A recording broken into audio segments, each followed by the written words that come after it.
Geplant für heute ist die Straßenfreigabe eigentlich gewesen. Das werden wir Stand jetzt nicht freigeben können. Also mit dem Stand quasi, mit dem Reifegrad, wo wir es gerade haben, halte ich das für kontraproduktiv.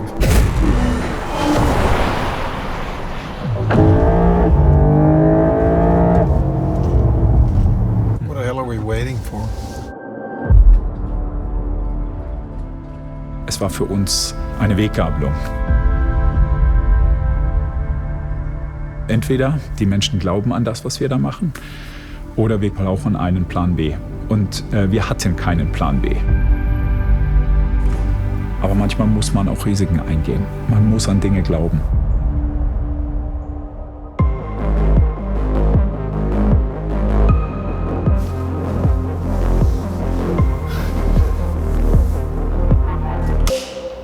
Mein Name ist Michael Schiewe, ich bin der CEO von Mercedes AMG und zugleich Mitglied im Vorstand von Mercedes-Benz, verantwortlich für Produktion und Supply Chain. Also das gesamte Projekt war kein Walk in the Park, definitiv nicht. Ich glaube, dass wir etwas haben, was so kein anderer hat und dass wir deswegen auch es schaffen, diese Marke weiterhin erfolgreich in die Zukunft zu tragen. Aber das bedeutet natürlich, dass wir deutlich weiter springen müssen als alle anderen. Es gibt einen sehr klar definierten Plan, wann welcher Meilenstein erreicht werden muss. Die Zertifizierung ist in den Fahrzeugprojekten ein extrem wichtiger Meilenstein. Und im Entwicklungsprozess sind wir mit dem Team immer wieder an Stellen vorbeigekommen, wo wir gesagt haben, vielleicht müssen wir irgendwo was aufgeben. Ich wäre vielleicht sogar bereit, noch ein Feature abzuhören, dass wir erstmal die Basics hinkriegen. Es waren so viele neue Dimensionen, auch im Engineering, die wir bisher noch nie bearbeitet hatten. Wir mussten Kollegen einstellen, weil wir Kompetenz brauchten, die wir so nicht hatten. Wir mussten unsere Capabilities im Bereich Software deutlich ausbauen. Wir mussten auch unsere Mannschaft emotional mitnehmen, für ein elektrisches Produkt zu brennen.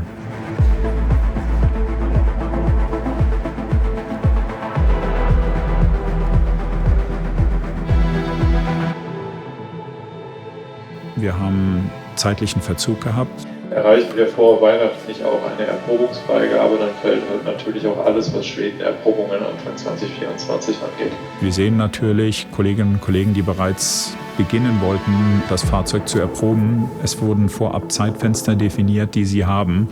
Diese definierten Zeitfenster wurden immer kürzer, immer kürzer, immer kürzer. Da, glaube ich, muss jetzt wirklich eine Prio drauf im Prinzip, dass die Autos laufen, dass die Aktionierungen gemacht werden, dass die Teile da sind. Also wir rücken jetzt zusammen und versuchen, möglichst viele Fachbereiche auf den wenigen Autos zu platzieren, die wir haben. Also das erste Mal im Fahrzeug, natürlich kann ich mich daran erinnern. Also es war nicht nur für mich, sondern auch für mein Team ein extrem wichtiger Moment. Ich darf jetzt zum ersten Mal die Gelegenheit nutzen, in das Fahrzeug einzusteigen und dynamisch damit zu fahren. Also das ist eigentlich noch besser als Weihnachten.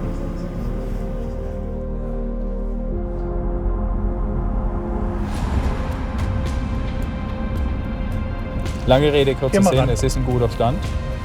Das ist für quasi ein Erstlingswerk ein richtig guter Stand. Jetzt können die Fachabteilungen weiter an der Software und an Feinheiten arbeiten und die vollends die Reife in das Fahrzeug reinbringen. Also ich bin für heute happy.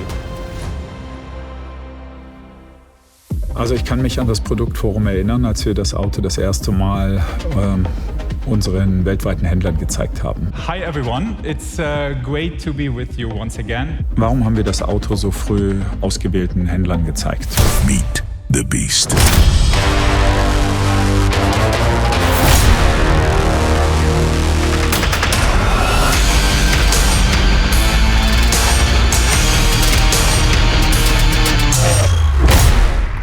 Ein Proof-of-Concept-Moment. Es war aber natürlich auch eine Verpflichtung, denn es war sehr früh vor der Markteinführung. Wir haben das Auto gezeigt, wir haben die Performance-KPIs bekannt gegeben. Das heißt, uns war klar, wir können nicht mehr zurück. Alle im Team haben angepackt, um dann die Fahrzeuge fertig zu machen, dass wir sie wirklich dann auch nach Schweden bringen konnten, um die Stände zu erproben.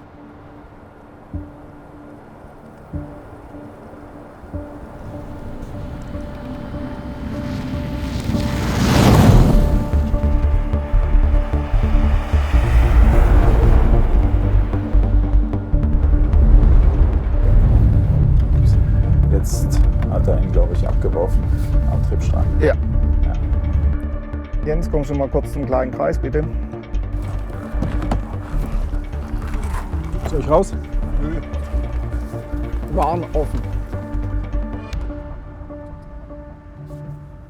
Super, danke dir. Es ist natürlich schon so, es kostet Kraft, so ein Projekt durchzuziehen. In dem Zeitraum, in dem wir uns das vorgenommen haben, mit all den, ich sag mal, technischen Herausforderungen und vor allem auch technischen Neuerungen, die wir uns alle vorgenommen haben. Aber letztendlich sind alle motiviert, dieses Projekt und vor allem dieses geniale Fahrzeug dann auch wirklich so reif zu bekommen, dass es dem Anspruch von jedem bei der AMG gerecht wird. Geplant für heute ist die Straßenfreigabe eigentlich gewesen. Das werden wir Stand jetzt nicht freigeben können. Können wir zumindest zwischen den Feiertagen Dauerläufe in Immendingen machen. Und wenn da Autos liegen bleiben, dann bleiben sie halt liegen. Dann können wir gucken, ob wir irgendwie Bugfixing machen können. Weil sonst vergeben wir die Zeit komplett. Ja? Stellt bitte sicher, dass wir nachher zu den einzelnen Fehlern Erkenntnisse haben und sagen, okay, wir können die ausschließen, weil wurden gefixt. Aber ich will die Komplettliste irgendwann mal sehen. Ja?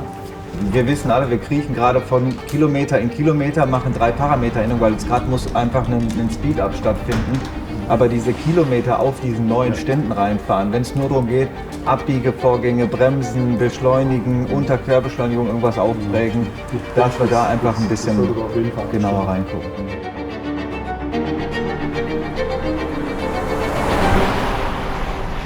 Als wir die Straßenzulassung für die Fahrzeuge bekommen haben, haben wir eine E-Mail an alle Mitarbeiterinnen und Mitarbeiter geschickt und haben sie eingeladen. Und als das Auto das erste Mal vom Firmengelände auf einer öffentlichen Straße gefahren ist, standen alle Mitarbeiter draußen und ich werde jetzt immer emotional. Geil, guck dir mal alle an, wie begeistert. Ja, das wird der Hammer.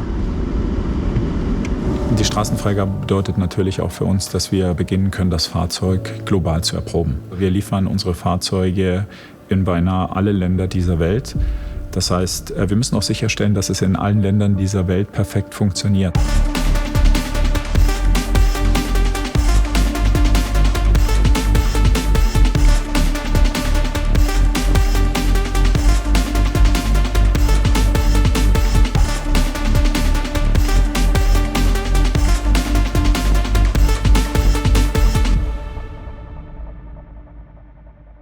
Beim Thema Sound haben wir uns was ganz Besonderes überlegt. Die Messlatte ist extrem hoch. Nicht, weil die Wettbewerber so gut sind, sondern weil unsere Verbrenner so gut waren. Wir haben ein Fahrprogramm entwickelt, in dem Kundinnen und Kunden das erleben, was sie heute kennen.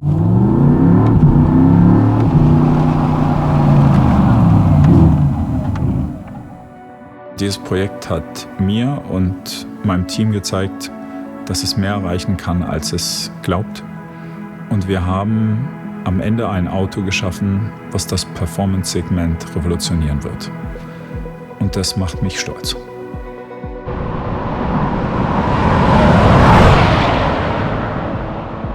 Wir hatten die erste Vorstandsfahrt mit einem AMG A geplant und natürlich versucht das Team, sich dann von der besten Seite zu zeigen und zu überzeugen. Wir fahren in der Regel mit mehreren Fahrzeugen, entweder auf unseren Prüfgeländen oder auch auf öffentlichen Straßen, mit 1 oder 2 Experten im Fahrzeug. In dem Fall war es Uli, ich und dann unser Vorstandsvorsitzender Ola Kelenius. Und natürlich waren wir gespannt, wie er das Auto findet, weil das war das erste Mal, dass er das Auto auch dann live erleben durfte auf öffentlicher Straße.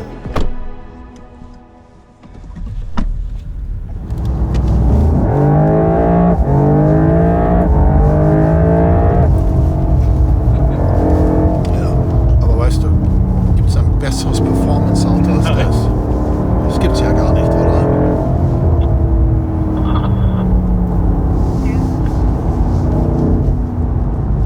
Beste Verbrenner, den wir je gebaut haben.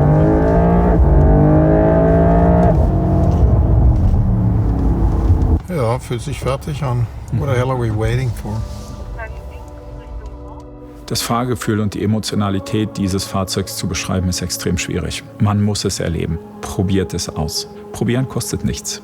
Es ist unbelievably good. Ich freue mich richtig darauf, das Fahrzeug der Weltöffentlichkeit zu präsentieren.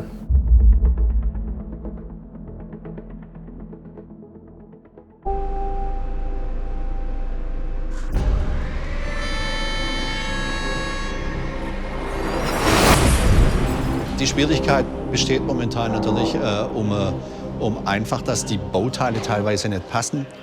Design und Aerodynamik stehen meistens in einem natürlichen Zielkonflikt.